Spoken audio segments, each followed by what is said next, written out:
Me fala, o que é que a fuga dos candidatos à presidência nos debates tem a ver com o espancamento de um estudante numa universidade federal? Será que as engrenagens da polarização fizeram com que a gente perdesse a capacidade de persuadir, debater, conversar? Difícil, né, Pedro? É difícil, mas eu acho que é uma boa descrição do momento que a gente vive. Vamos ver, vamos encarar os comentários? Vamos lá. No caso você, né? É.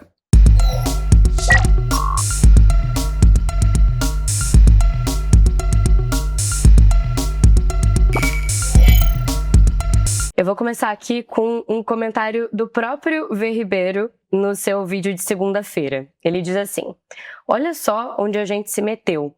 Antes, os políticos eram obrigados a retornar algum nível de trabalho para a sociedade e, assim, garantir votos para a próxima eleição. Desde uma reforma de praça até o Fome Zero. Existiam debates sérios sobre o que desejávamos para o país, acalorados, mas não beligerantes. Mas agora a situação é distópica. Não há a menor necessidade de ter projeto, e muito menos diálogo. Mostrar trabalho para quê? Vai gritar no Instagram.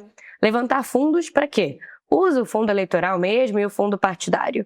Esquerda e direita se retroalimentam e precisam uma da outra, não mais para que haja no meio um consenso saudável para a sociedade, mas para que ambos, cada vez mais distantes, possam gritar que o outro é um monstro e, assim, destilar medo e revolta em suas bases, enquanto a classe política desidrata o país e a democracia como nunca antes. Você concorda? Eu assino antes.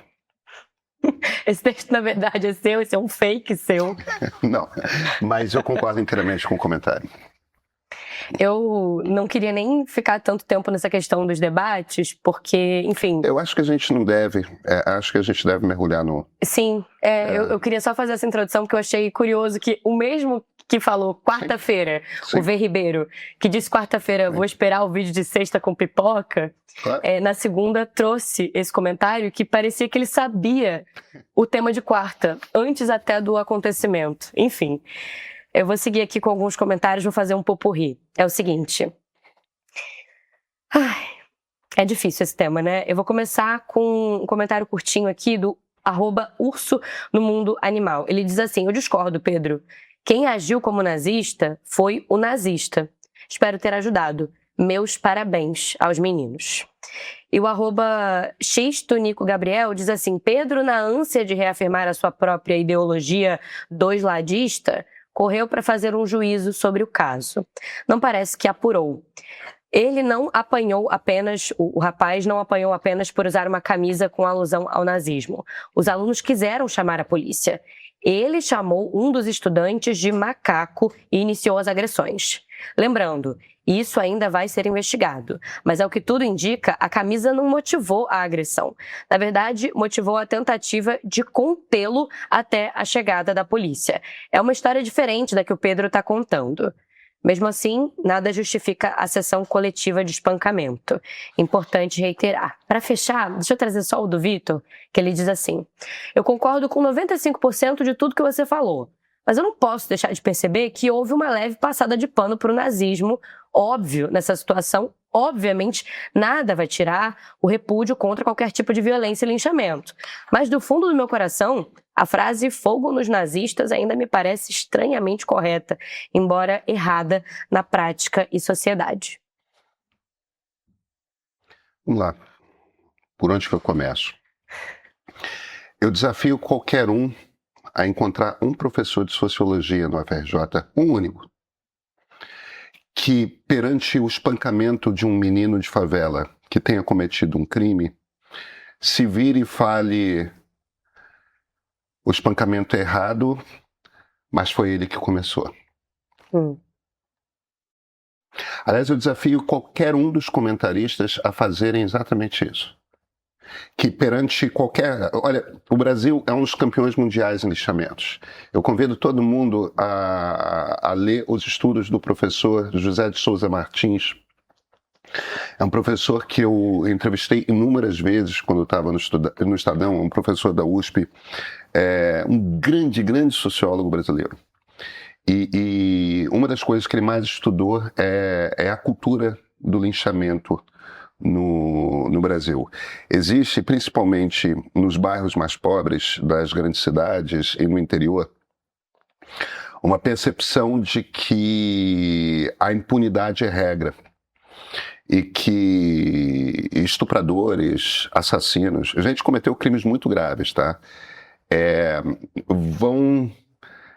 Vão de alguma forma ser inocentados e liberados dos seus crimes pela polícia.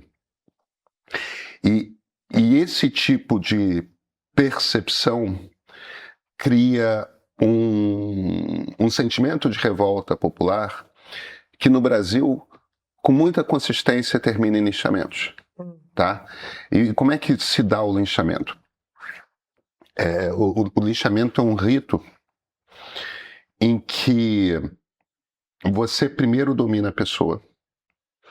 Ou você prende ela, prende os braços, prende as pernas, ou então simplesmente joga ela no chão. E a partir do momento que ela está no chão, ela está muito mais indefesa.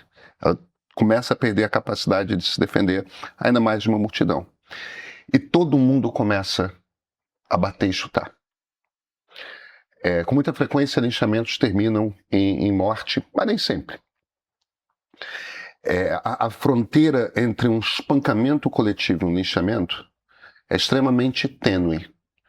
E como quando você começa, não dá mais para calcular o erro, porque o que se passa na cabeça coletivamente de todo mundo que está participando de um linchamento, de um espancamento coletivo? Nunca é o seu chute. O seu chute é um chute. Não é você que é o responsável pelos ferimentos cada vez mais graves que aquela pessoa está sofrendo. Pelo ato de violência profundo que você está impondo àquela pessoa. Então isso meio que inocenta coletivamente todo aquele grupo.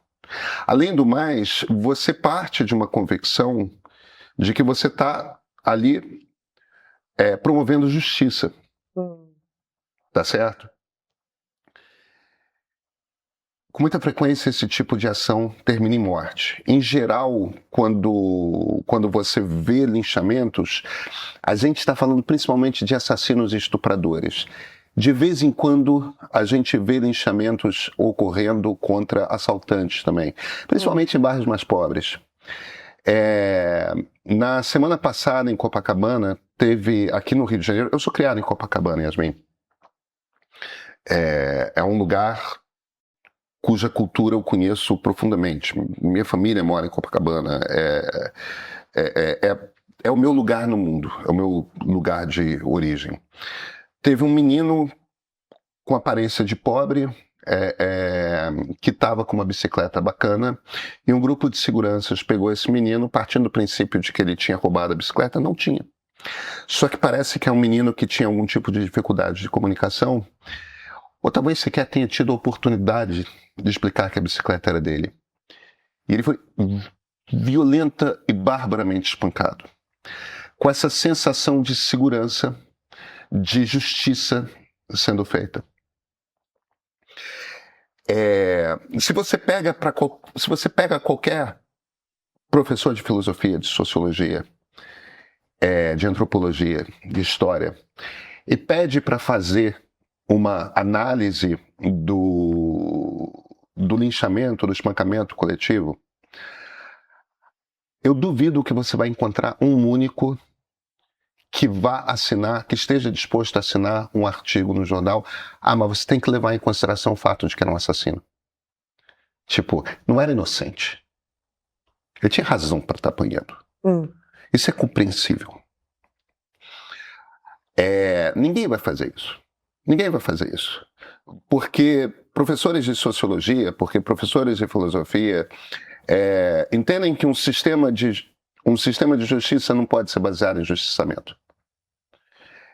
De que entendem que a gente desce ao nível da barbárie quando a gente toma a justiça pelas próprias mãos.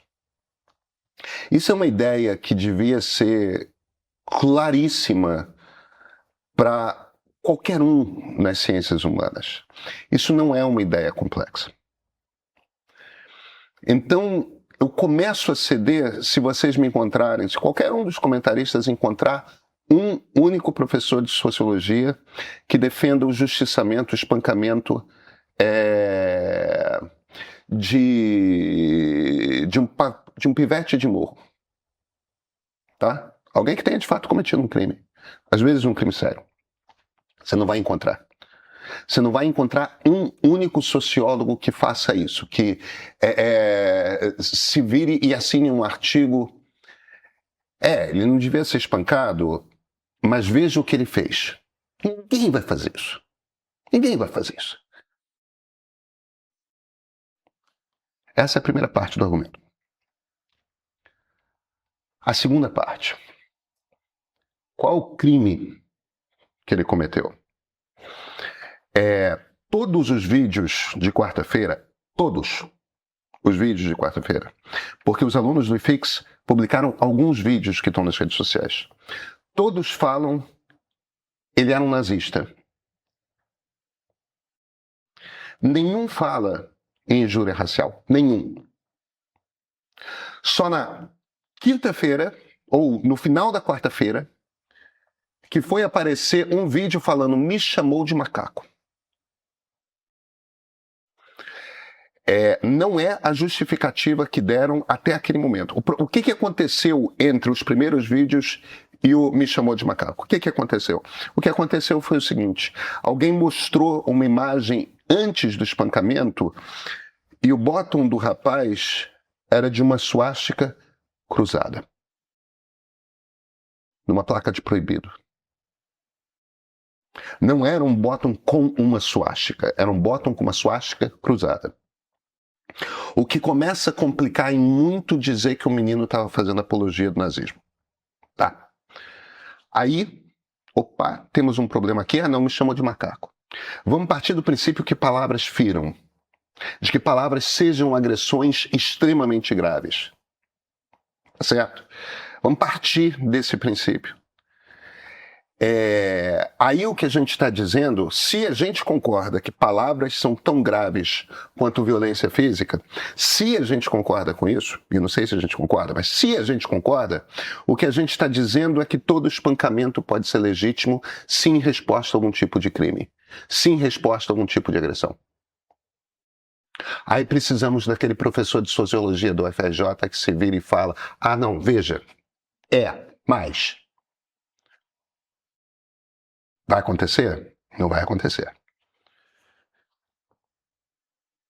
Vamos dizer que palavras são crimes. Porque, essencialmente, o que a esquerda começou a fazer nos últimos 10 anos é equiparar ofensa com crime. Quem que vai fazer essa lista de quais são as palavras proibidas? Quem é que vai julgar quando que crimes são cometidos com palavras? Porque, veja, não é só a injúria racial.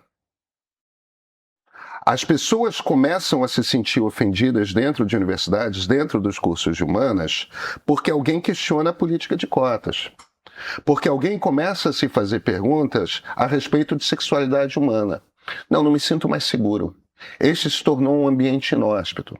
Você está essencialmente criando dentro da universidade um espaço em que a gente não pode fazer investigações duras a respeito da relação entre raça e identidade.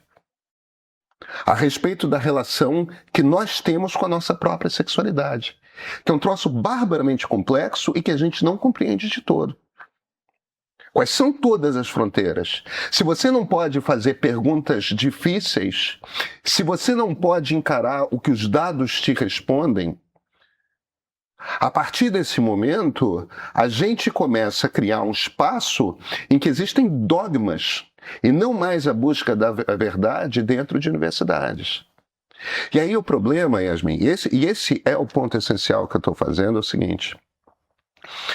Na cabeça dessa turma... Porque, olha, a gente está vendo um extremismo de esquerda aparecendo.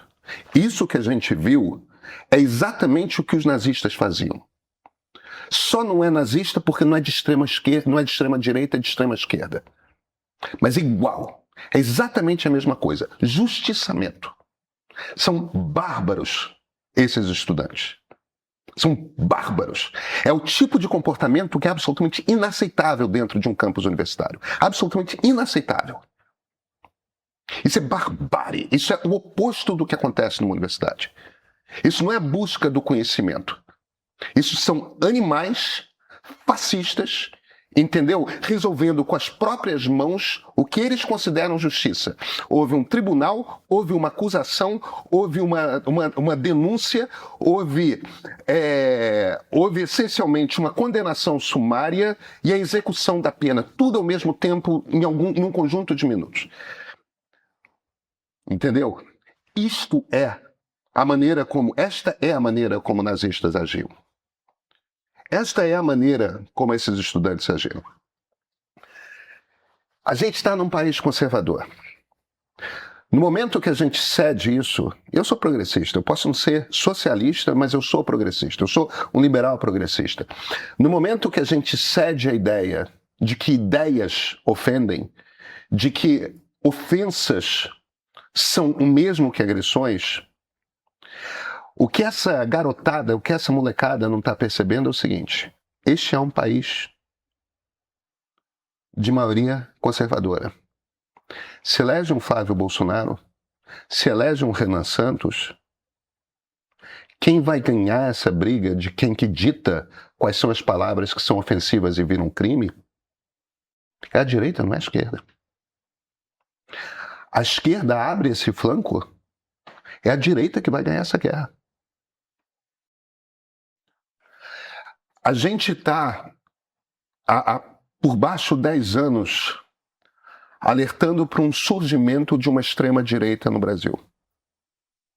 O que a gente viu na UFRJ é o seu espelho.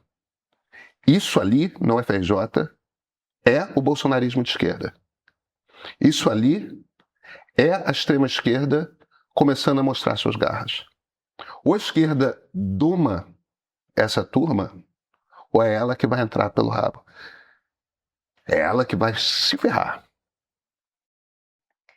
Quando você diz isso, eu acho curioso, porque antes de saber qual seria o vídeo do ponto de partida de quarta, eu tinha separado outros comentários a mais sobre o de segunda, né? E aí, olha que curioso. A gente vai continuar nesse tema, mas conversando muito com isso que você acabou de responder, o @falando de parapente falou que ninguém mais põe adesivo em carro sobre torcida para algum político porque a extrema-direita é violenta. E ninguém é inocente de achar que eles não são capazes de alguma agressão. Marina Silva que o diga.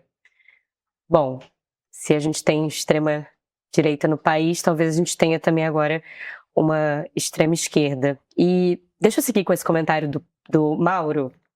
Ele diz assim: Pedro, eu admiro muito o seu trabalho. Eu sou assinante, embora more fora do Brasil. E frequentemente eu fico acordado até tarde esperando os seus vídeos e as lives do meio. Mas aqui, com todo o respeito que eu devo a alguém indiscutivelmente mais brilhante do que eu, há controvérsias, eu traço uma linha de profunda divergência contigo. Tratar um possível neonazista simplesmente como um garoto, no Brasil e no mundo de hoje, enquanto jovens da mesma idade, da mesma realidade e da mesma universidade são reduzidos a trogloditas de esquerda por reagirem a ele, sem que eu jamais considere a violência legítima ou aceitável, estabelece entre eles uma distinção que não me parece defensável. Se a juventude serve para contextualizar a conduta de um, também precisa servir para compreender a dos outros. Eu concordo contigo num ponto. A universidade não deveria funcionar como um júri de virtudes. Houve agressão dentro do campus? Que se aplique a punição prevista nas suas normas, com o devido processo e na medida da responsabilidade de cada envolvido. Mas eu vivo na Europa e acompanho isso de frente. Franquistas e neonazistas já se apresentam como fascistas sem qualquer vergonha de dizê-lo. Em um continente no qual a extrema-direita volta a flertar abertamente com símbolos, discursos e ideias que conhecemos muito bem, esperar desses jovens, porque jovens também eram os que reagiram, a mesma parcimônia de uma intelectualidade que parece ter esquecido as consequências históricas da inércia, é algo que definitivamente eu não consigo concordar. Olha, eu fui criado dentro do FRJ. Meu pai é professor emérito do FRJ, aposentado. Desde pequeno, eu frequento o campus do FRJ. Quando meu pai chegava em casa todo dia do trabalho, as conversas sobre o que aconteceu no dia de trabalho dele era o que tinha acontecido na universidade. Meu pai foi do conselho universitário. Amigo pessoal de praticamente todos os reitores que a universidade teve.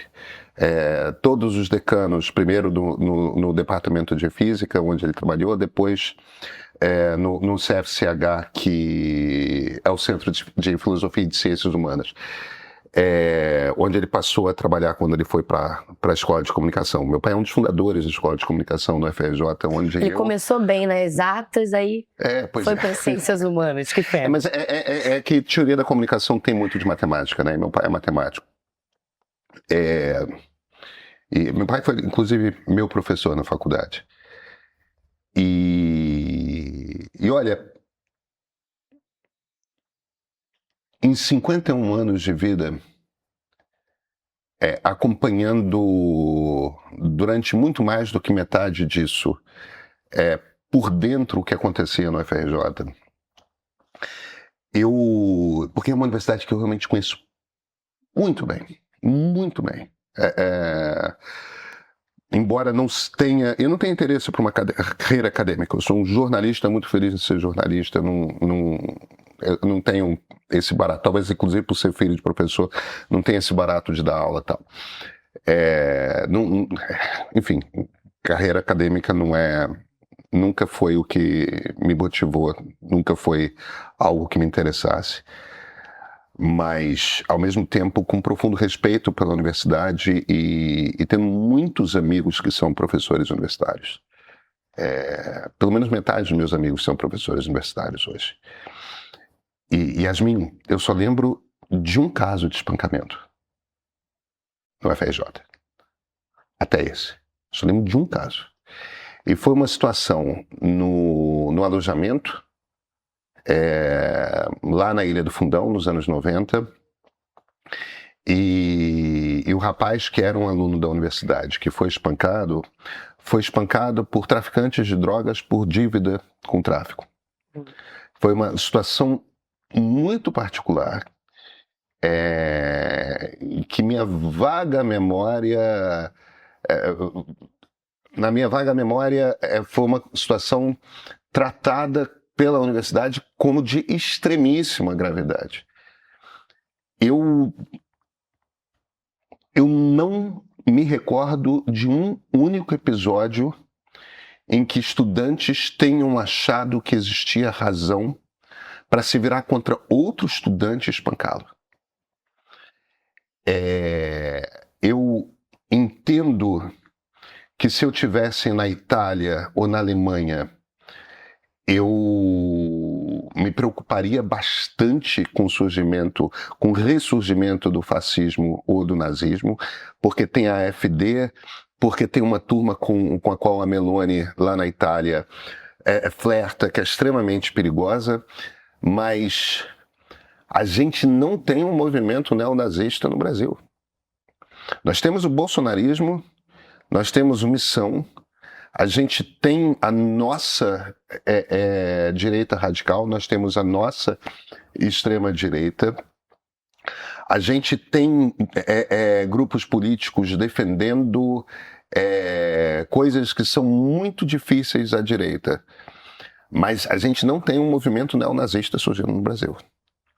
Agora, dentro de um campus universitário, o que você faz com um aluno, ainda mais no curso de História, que esse garoto era aluno de História, o que você faz com um aluno que começa a demonstrar interesse por ideias nazistas é dar aula para ele. É ensinar para ele. Esse cara precisa de professor. Esse cara está pedindo professor. É assim que você resolve dentro de um curso universitário. É assim que você resolve com informação, com ensino. Isso devia ser tão óbvio. E, de novo, o bottom era de uma suástica cruzada. Pedro, eu vou seguir com o comentário da Raquel Dávila. Ela diz assim: Ei Pedro, bom te ouvir. Eu vou só fazer uma pensata, porque não sou estudiosa do tema. Se olharmos a história da humanidade, sabemos que a violência é uma constante. As guerras sangrentas estão desde o início, sem contar que culturalmente até o entretenimento envolvia violência, como os jogos da Idade Média ou até antes. Tudo que vemos em filmes ou novelas tem violência, porque faz parte do cotidiano. A violência é um personagem na nossa história, até no privado. Eu, que sou da geração X, vivi dentro de casa essa tradição. O que eu quero dizer é que tem muito pouco tempo que estamos tentando reverter ou diminuir a violência como modus operandi da convivência social, tanto pública quanto privada. Daqui poderia fazer muitas outras digressões. Enfim, a minha pergunta é: esse caso é apenas um sintoma ou é o que somos realmente? Eu acho que essa pergunta é excelente. Raquel, somos da geração X. A violência é uma constante. E a divisão das sociedades em facções que se odeiam é a constante da história humana. Agora, existe um marco histórico muito claro no Ocidente, onde essa divisão por facções para de ser o modus operandi da política, que é o iluminismo. O que a Europa era, e nós somos ocidentais, nós somos de cultura ocidental. O que a Europa era antes do iluminismo, né? Ali até os 1600 e meados dos 1700, séculos 17 e 18. A Europa era dividida naquilo que nós chamamos de guerras religiosas. Antes de serem as guerras religiosas, que começam ali na Renascença, você tinha os conflitos feudais, você tinha as cruzadas, você sempre teve a divisão dos grupos humanos em clãs ou em grupos reunidos por qualquer tipo de identidade. Porque de onde vem, quando a gente fala de guerra religiosa, do que a gente está falando? A gente está falando essencialmente de protestantes contra católicos, né? Alguns países como Espanha e Portugal ficaram mais uniformemente católicos. Alguns países como Inglaterra, França, se dividiram profundamente entre católicos e protestantes. Na Inglaterra e particularmente na França, a violência foi muito intensa, muito intensa. Você pega, por exemplo, a Noite de São Bartolomeu, que qualquer um que tenha assistido, aliás, eu recomendo para conhecer a realidade europeia nessa época, um filme chamado A Rainha Margot, que a Rainha Margot era uma princesa que era filha da Catarina de Médicis, católica, que, num determinado momento, tentando promover a paz, tentam fazer o casamento dela com um príncipe de Navarra, que era um príncipe protestante. O almirante de Coligny, que é o cara que depois foi o patrocinador da expedição de Villegagnon aqui no Rio de Janeiro para a fundação da França Antártica. Ele promove esse caso. O almirante Coligny era o protestante, eram todos calvinistas, né? Ele promove esse casamento tentando organizar um entendimento entre católicos e protestantes, né? Ele de um lado, o cardeal de Lorena do outro, e a maneira como os católicos lidam com esse processo é promovendo aquilo que a gente chama de a Noite de São Bartolomeu, que é uma chacina. Juntou-se toda a elite protestante em Paris para o casamento, saíram matando todo mundo na noite e no dia seguinte ao casamento. Chacina, assim, de um troço absolutamente horroroso. A Europa era assim. Isso era a Europa. São essas guerras de clãs e tudo mais. Aí, quando o iluminismo... O que é o pacto que o iluminismo promove? a partir do século XVIII.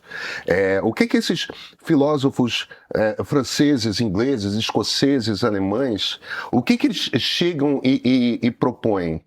Tem uma hora que a gente tem que parar de tratar ideias como agressões, mesmo as ideias que nos causem maior repulsa. A gente tem que fazer um acordo em que ideias vão ser contrapostas por ideias. Que a gente vai começar a separar o que é ação de um lado, o que é debate do outro. E sim, algumas pessoas vão trazer ideias que a nós soam como absolutamente horrorosas. Mas se a gente faz um pacto e a gente combate ideias com ideias, a gente vai conseguir organizar uma sociedade que consegue conviver. Porque essencialmente, Yasmin, a gente não vai conseguir criar uma sociedade em que as pessoas não tenham identidades diferentes. Em que não existam protestantes e católicos. Em que não existam Montecchios e Capuletos. A peça Romeu e Julieta, que as pessoas acham que é uma peça sobre um amor adolescente, não é uma peça sobre amor adolescente. É uma peça sobre guerra civil. É uma peça sobre uma típica cidade renascentista. No caso, o Shakespeare joga para Verona, em que as pessoas de um lado e do outro da cidade se odeiam a ponto de justificar o assassinato umas das outras. Isso é Romeu e Julieta. É uma peça sobre o ódio faccional.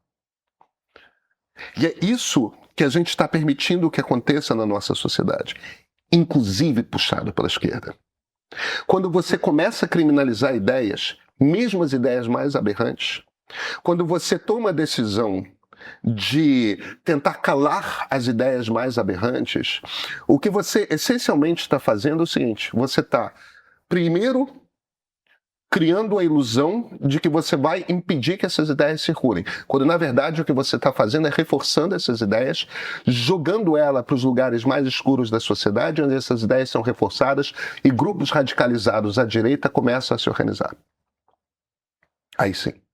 Em vez de permitir que a organização seja em público, que os argumentos radicais do outro lado sejam compreendidos e possam ser rebatidos em público, na praça pública, de forma a serem derrotados.